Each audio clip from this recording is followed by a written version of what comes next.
तो दोनों होते हैं और वो चुंबक बनता है। सिक्का देखना है तो हेड एंड टेल दो बनते हैं।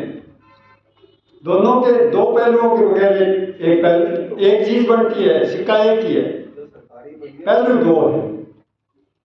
ठीक इसी तरह अगर हमें इस वक्त दुनिया को एक तरफ दुनिया को समझना है और एक तरफ देश को, हर इकाई को, व्यक्ति को, परिवार को देखना है, यानी local to global, global to local.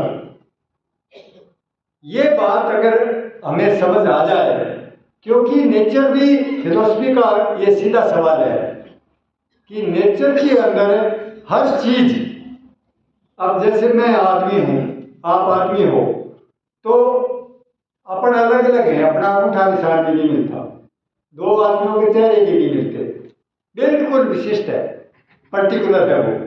परंतु ये बात फैक्ट है कि मुझे 2 मिनट अगर हवा ना मिले, ऑक्सीजन, तो मैं खत्म हो जाऊंगा। इसका मतलब है कि मेरा पूरा ब्रह्मांड से जो हवा बन रही है, वातावरण से, पर्यावरण से, वो मुझे लगातार जोड़े रखती है। इसका मतलब है मैं अलग भी हूं और मैं पूरे ब्रह्मांड के साथ हूं। ये दो पहलू हैं, एक को हेड मान लो, एक को टेल मान लो। दोनों पहलुओं को जिस गहराई तक मानव जाति या हम लोग जिस गहराई तक समझ पाएंगे, उस गहराई तक ही हम वास्तविकता को पहचान पाए। एब्सोल्यूट कभी नहीं होंगे, शायद एब्सोल्यूट पूर्ण ज्ञान कोई होता ही नहीं, या होता है तो हम नहीं पहुंच सकते। पर हम रियलिटी के नजदीक जाने की हमारी कोशिश होती है। उसमें जो इस वक्त जो मतलब 40 साल का मैं सराफ साहब के साथ और सारी टीम के साथ रहा हूं, मुझे जितना समझ आया है वो ये आया है कि हमें पूरी मानव जाति एक तरफापन से अगर निकल जाए, वन साइडेडनेस, जैसे कोई तो कहता है, कोई मुझे कहता है ना यार भारत का विकास होना चाहिए, तो मैं दूसरे कॉर्नर पे जाता हूँ, कहाँ भारत का, दुनिया का होना चाहिए। दुनिया मर रही है, भारत थोड़ी बच जाएगा। मैं दूसरे कॉर्नर पे चला जाता हूँ। यानी मैं कहता हूँ कि जब आज की समस्याएं, आप चाहे पर्यावरण की समस्या ले लो और चाहे आप अमानवीयकरण, डीह्यूमनाइजेशन, क्या ये राष्ट्रीय लेवल पे हो रहा है या अंतर्राष्ट्रीय लेवल पे हो रहा है? विश्व लेवल पे है इस वक्त पूरी तरह। पहले मुझे नहीं, पहले अंतर्निर्भर तो सारी प्रकृति अंतर्निर्भर है, पहले भी थी, मानव समाज भी अंतर्निर्भर पहले भी रहा है। पर जितना आज अंतर्निर्भर हुआ है, अंतर्निर्भर ही नहीं, इंटरएक्टेड, यानी अंतरक्रिया जो हो रही है वो तो लोकल टू ग्लोबल बड़ी फास्ट हो गई है। और आज हम अगर कहें कि मैं तो मेरा भला करूंगा, मेरा भला कैसे करूंगा, मेरे बेटे पोते इस धरती पर कैसे रहेंगे, साथ जिएंगे साथ मरेंगे, अगर सारा जीव जगत बर्बाद हो रहा है, सारा एनवायरमेंट बर्बाद हो रहा है, मेरे बेटे पोते कैसे बच सकते? भारत माता बचाऊंगा, तो भारत माता, धरती माता बचा भैया। भारत माता कैसे बचाएगा? चकला के साथ में ले जाएगा। गौ माता बचाऊंगा, तो मैं तो सीधा कहता हूँ भैंस नहीं बकरी चाची सारी बचानी पड़ेगी। क्या बातें कर रहे हो? और दुनिया के अंदर इस वक्त वैचारिक तौर पे आप सीधा देखो, मुझे इतना आता है, कई बार मैं एक्सट्रीम जाता हूँ ना, मेरी टेंडेंसी है, तो मैं एक्सट्रीम जब जाता हूँ तो मुझे यूँ लगता है कि एक महाशक्ति का पुतिन ने हमला जब यूक्रेन पे किया, और इधर बिडेन और नाटो जो मूल, मतलब पहले नंबर का जो समझ लो आपके गुट है, महाशक्ति है, महाशक्ति का एक है मरण शक्ति है, सुसाइडल फोर्स है। इस धरती का कलेक्टिव सुसाइड जीवों का और इंसानों का कराने में अगर अगुवाई है महाशक्ति के तौर पर इकाई, तो अमेरिका अगुवाई पर है, नाटो, और दूसरे नंबर पे पुतिन साहब है, या कम्युनिस्ट लड़ा है, खड़ा है बिल्कुल। इन्होंने एंटी नेचर, एंटी पीपल, प्रकृति विरोधी, मानव विरोधी, जितना ज्ञान और विज्ञान का दुरुपयोग किया है इन लोगों ने, इतने हथियार बना लिए, परमाणु हथियार, रासायनिक, जैविक हथियार, हद नहीं छोड़ी इन्होंने। मरने के लिए तो हथियार बहुत बड़े हैं। फिर कैसे बोलते हैं, देखो आप कॉमन सेंस देखो पहले, कि एक पुतिन ये कहता है कि अगर मेरा देश दबाव में आ गया, युद्ध में हारता नजर आया, तो मैं परमाणु हथियार चला दूंगा। अच्छा, फिर रूस बचा लेगा कैसे? कमाल है, कमाल है। ये स्टेटमेंट दे रहा है एक महाशक्ति जिसने आक्रमण कर रखा है एक छोटे से देश पर, वो ये दम से कह रहा है कि मैं परमाणु हथियार चला दूंगा। क्या कहें, और मानव जाति सुन रही है। मुझे तो कई बार अपने साथियों पर भी आता है कि यार बोलते क्यों नहीं। युद्ध के खिलाफ हमने वेप्को सराफ साहब ने बनवाया था, world environment protection and peace organisation, बहुत शानदार चला था। 8,000 मेंबर राजस्थान में बने थे और हमने उसको छोड़ दिया। मेहनत की हमने, पहले छोड़ दिया उसको। कितना इंपॉर्टेंट कि पर्यावरण को और मानवता को बचाओ, आज कितना रेलिवेंट होता। विश्व शांति के बगैर कहीं दुनिया में प्रदर्शन लाखों का होने चाहिए थे, हर जगह होने चाहिए थे, कहीं नहीं हो रहे। क्या मुद्दा इंसान हो, क्या हो गया हमें कॉर्पोरेट वर्ल्ड ने इतना फिलोसफियां सिखा दी, विचार सिखा दिए कॉर्पोरेट के, इतना व्यक्तिवादी बना दिया, इतना परिवारवादी भी कह सकते हो, जातिवादी, सांप्रदायिक, राष्ट्रवादी, मानव केंद्रितवादी, मरणवादी, हर जगह गुटबाजी। हालांकि मैं एक तरफ जा रहा हूं, इसलिए कह रहा हूं मैं आपको कि हर इकाई का मेरा व्यक्तिगत एक हित है। मैं बायोसोशल हूं, इसलिए बायोलॉजिकली मेरा कभी मैं एक्सट्रीम, जब टेंडेंसी नजर रही है तो यहां तक आती थी कि यार क्या रोटी खा रहा है, मेरी रोटी छोड़ देता था बीच में। लोग भूखे बैठे हैं यार। इसका मतलब है कि मैं यहां तक जाता था कि अगर मेरे सामने अगर कोई भूखा है तो मुझे रोटी छोड़ देनी चाहिए। तो कितने दिन छोड़ेगा? 30 दिन, मर जाएगा। इसका मतलब रोटी खानी पड़ेगी तुझे तेरी नींद लेनी पड़ेगी, तुझे स्वस्थ रहना पड़ेगा। ये तेरा इंडिविजुअल बायोसाइड, तेरी इंडिविजुअल है, इसको ध्यान रख। ये एक पहलू है। दूसरा पहलू क्या है? सामाजिकता। बिना सामाजिकता के मुझे क्या रोटी मिल सकती है? आज मुझे जितनी चीज मिली, मैं काफी उम्र का हो गया हूं, 68 ईयर का हो गया, मेरे को ये याद नहीं आता कि मेरे काम करके मैंने भोजन खाया हो, कमाया, 1 रुपया नहीं कमाया, कोई कपड़े पहने हो ना, समाज दे रहा है। इसका मतलब है कि मेरा अस्तित्व है जितना निजी है उतना ही सामाजिक है। जितना सिक्का हेड है उतना ही उसका टेल है। दोनों इंपॉर्टेंट है, दोनों से बनता है। हम कहां फंस गए हैं, मानव जाति कहां फंस गई कि कोई ग्रुप कहता है, मान लो वर्ग किसान कहता है, मजदूर कहता है, या कोई ये भी सवाल उठा हुआ है, हमारे हिंदुओं के साथ बहुत हुआ, हिंदू राष्ट्र बनाएंगे। यारो, कोई मानवता का राष्ट्र दुनिया बनाओ, जिंदा रहने वाली। कोई कहता है कि मतलब फिर वो सिखाते हैं ना बहुरत, जब वो कहते हैं हिंदू राष्ट्र बनाएगा, शासक कहता है, प्रधानमंत्री कहता है, पार्टी कहती है, बड़ी पार्टी कह रही है, सभी पार्टियां भी कहती हैं, आरएसएस भी कह रही है। तो कोई व्यक्ति अगर पंजाब में ये कहता है कि खालिस्तान बढ़ना चाहिए, ये विचार है, तो तुम विचार दे सकते हो, तो कोई विचार ये भी दे सकता है भाई। कोई दलितिस्तान की बात नहीं कह सकता है, कहेगा, विचार विमर्श होगा।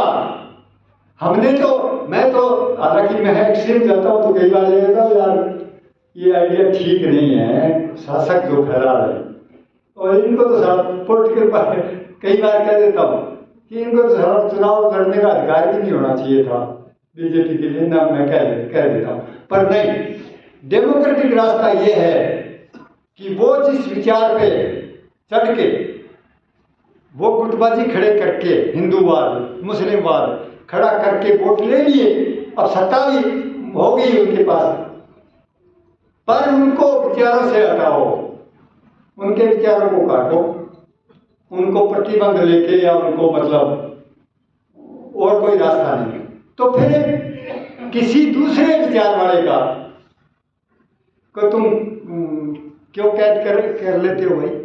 क्या है बात, क्या है बात ही तो कह रहा है, काटो उसके विचार को। आप कहो भैया ना हिंदू राष्ट्र भी गलत है मानवता के लिए, मानवता के लिए जो अकेला भारत भी राष्ट्रवाद भी अब काम नहीं करेगा, वो भी एक हद है और राष्ट्रवाद की, साथ में अंतरराष्ट्रीयवाद नहीं रहा तो मानव जाति जिंदा नहीं रहेगी। इसलिए ये कोई मुद्दा है कि कोई विचार जो है उस पर प्रतिबंध लगा दो, ये तो बोलने ही नहीं देते, आपस में ही नहीं बोलने देते। विपक्ष अभी बात चल रही थी यहाँ कि राहुल गांधी को वहां नहीं बोलने देते। क्या करना चाहते हो तुम? दुनिया क्या करना चाहती है? क्या ये जितने शासक हैं ये विचार जो दे रहे हैं, जितनी इनका मीडिया है ना, मैं कई बार ये बात कहता हूं कि मीडिया करता क्या है, हमारी तो बात देता नहीं। 800 करोड़ लोगों की कोई कितने अच्छे अच्छे विद्वान बैठे हैं, एक विद्वान की बात को ये मीडिया पर नहीं आने देते, उस विद्वान को नहीं आने देते। मेरी पर्सनल लाइफ में मैंने सैकड़ों बहुत भारी विद्वान देखे, जी करता है कि इनको एक दिन कोई टेलीविजन पे दे दे, इनको एस.डी. शर्मा जैसे, मतलब सागर धारा जैसे बहुत हैं, यहाँ भी बैठे हैं। इनकी बात का पूरी उम्र इन्होंने लगा दी, ज्ञान है, प्रचार नहीं होने दिया जाएगा अच्छे विचार का। मैं तो यहां तक कहता हूं कि अगर पुतिन, अगर बिडेन, अगर जिनपिंग, अगर मोदी कोई भी अच्छी बात जो कह देता है उसका मीडिया प्रचार नहीं करता। हालांकि अच्छी बात ये ज्यादा करते भी नहीं है, पर ये जितनी झूठी बातें, फेक बातें, जितना ये लोगों को टकराव में डालते हैं, इनके तो वोट पड़ते हैं। खुलेआम संसद में झूठ बोलते हैं, कोई ऑक्सीजन की कमी से नहीं मरा। वो दुनिया के 800 करोड़ लोगों के सामने एक देश का प्रधानमंत्री दुनिया के सामने कह रहा है, दत्ता बता रहा है, इतना झूठ, और हम भी सहन कर रहे हैं, देश के लोग भी, दुनिया के लोग भी। हो क्या रहा है, क्या हो रहा है? क्या ये मानव जाति अगर इसी लेवल पे खड़ी रही, फिलोसफी का, विचारों का लेवल यहीं खड़ा रहा, बच नहीं सकती, मरेगी और बहुत जल्दी। कैसे बच सकती है? अब आप सुनिए, कोई भी, मैंने कितनी जगह ये बात कही है, किसी ने वर्धा में मुझे कहा, मोदी जी मीटिंग में और सुखदेव जी थे कि मोदी जी बहुत पावरफुल है। मैंने कहा यार मोदी जी थोड़ी पावरफुल तो मैं हूं, क्या आप हो? कैसे?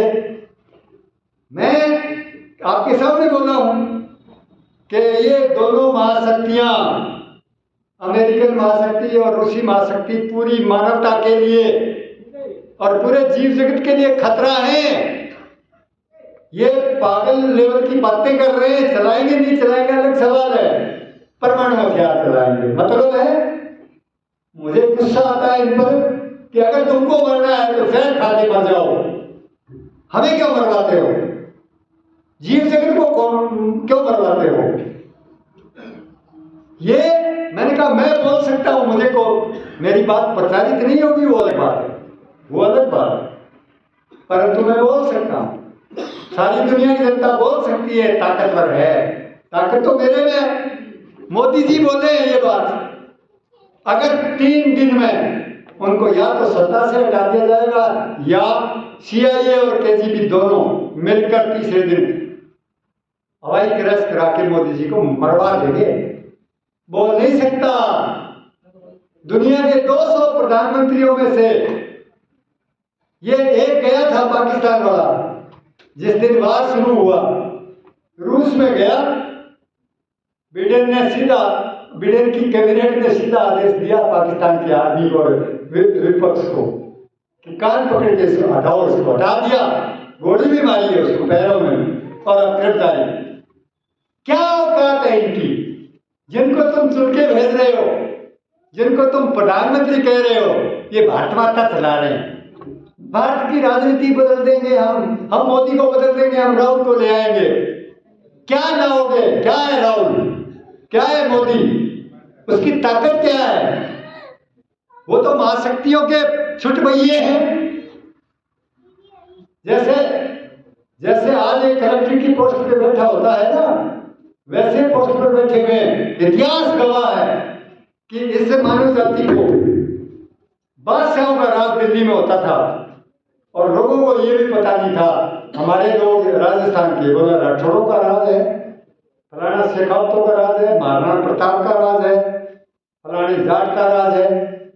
राज था मुगलों का, पता ही नहीं लगा। 600 साल तक, 200 साल तक हिंदुस्तान में 3 ताकतें लड़ी। पुर्तगालियों ने तो गोवा लेके छोड़ दिया, फ्रांसीसी और अंग्रेज लड़े हिंदुस्तान की कब्जे करने के लिए और 100-150 साल नियंत्रण रखा।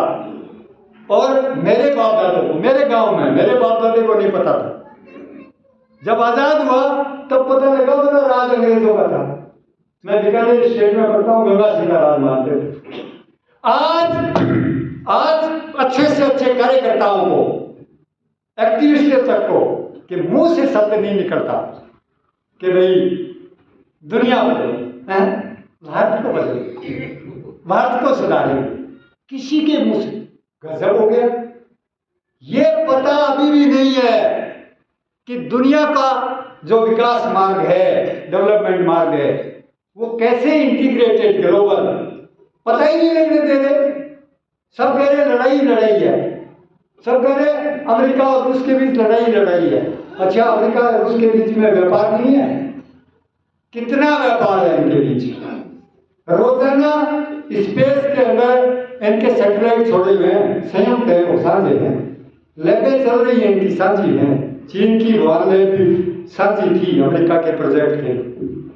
चीन और अमेरिका दुनिया को साझा व्यापार करके सारी दुनिया के नेचुरल रिसोर्स को बहुत लूट रहे हैं और लूट रहे हैं। भारत और पाकिस्तान नहीं, भारत और चाइना का व्यापार बढ़ता जा रहा है। कोविड में भी बढ़ा, आज भी बढ़ता जा रहा है। और दुश्मनी है हमारी, चीन हमारा दुश्मन है। रोजाना कभी क्वाड की मीटिंग हो रही है, कभी किसी की हो रही है, नजर आता है ये दुश्मन है। जब भी ये राजनीति सीखनी होती है तो मैं तो इन पे इसको ध्यान देता नहीं हूँ। मैं तो जसन से फोन करके पूछ लेता, जसन यार थोड़ा बहुत ज्ञान दे दे, जनरल नॉलेज दे दे। मेरे को जनरल नॉलेज नहीं है, मैं मानता ही नहीं।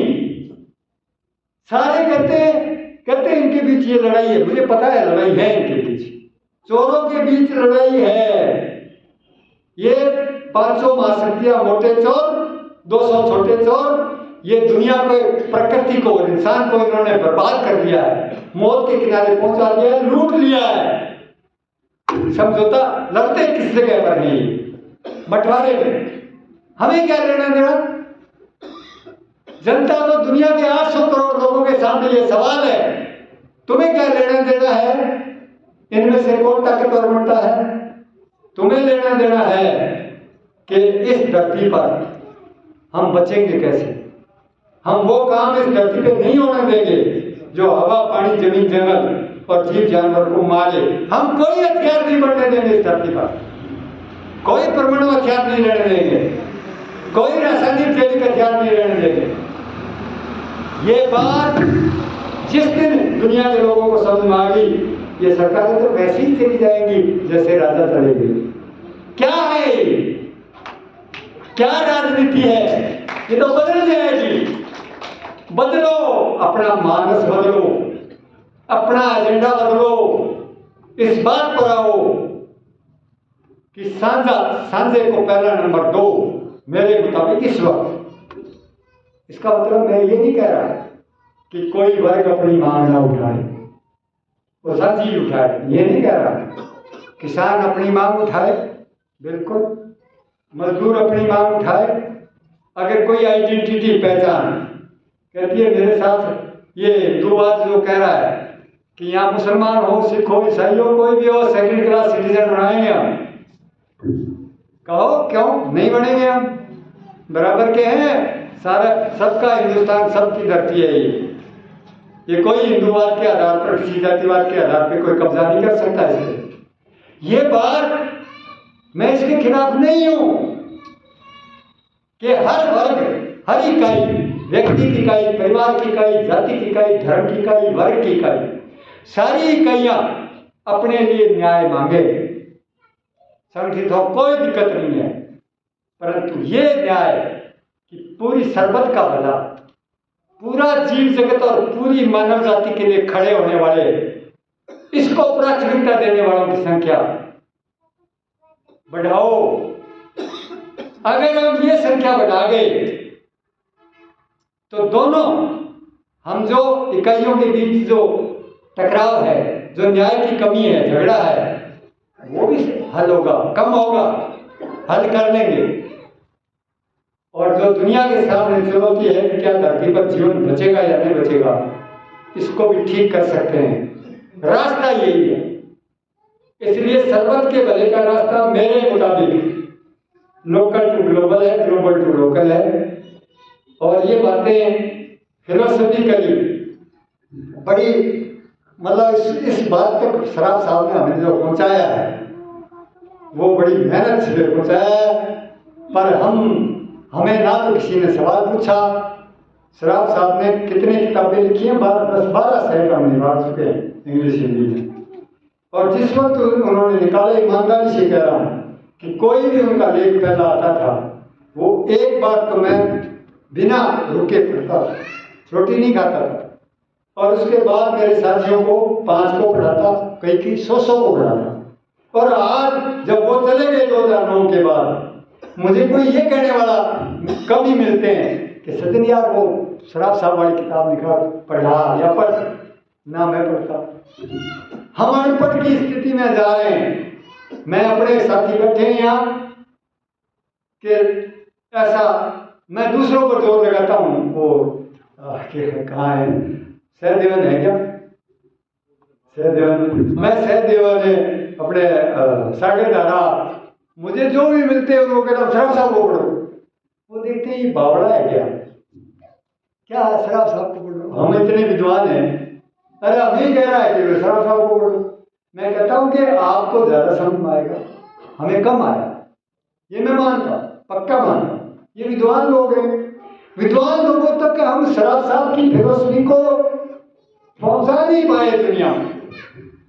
आने वाले वक्त में अगर हम, ये एक मॉडल है, ये शराफ साहब ने कहा ये मॉडल है भाई, कोई थ्योरी मत बनाना, ये कोई एब्सोल्यूट सच्चाई नहीं है, ये तो डेवलप होगा जन आंदोलन के माध्यम से। परंतु डेवलप तब होगा ना जब लोगों में डिस्कशन हो, दुनिया में जाए तो सही ना। अब ये काम हम नहीं कर पाए अभी, पर अब लगता है कि हो सकता है हम कर पाए। तो मैं आपसे अपील करता हूँ कि पूरा शराफ साहब को पढ़ो, डिस्कस करो, और उनकी फिलोसफी कैसे चेंज हुई, इसमें बहुत महत्वपूर्ण पॉइंट है। कभी अपन आगे इसके जो महत्वपूर्ण पॉइंट कैसे डेवलप हुए हैं, सुखदेव जी को बुला लो कहीं पे, मुझे बुला लो, घनश्याम जी को बुला लो, हम 2-4 रूप जी को बुला लो, दिलराज सिंह जी को बुला लो, हमें कुछ ज्ञान पूरा नहीं है। बुक साथ रखेंगे शराफ साहब और आपके डिस्कस करेंगे सबके साथ। अगर आपको लगे कि ये थ्योरी नहीं, ये मॉडल दुनिया में जाना चाहिए, दुनिया में देश दास का नहीं विषय। इसलिए मैं जिस पॉइंट पे स्ट्रेस दे रहा हूं कि मुंह से कम मुंह से दुनिया निकालो, देश जो है कम निकालो, मुझे ऑब्जेक्शन नहीं है, पर थोड़ा दुनिया का सारा निकालो। ये मेरी अपील है, ये मेरी ख्वाहिश है। धन्यवाद। धन्यवाद। एक तो विनती है कि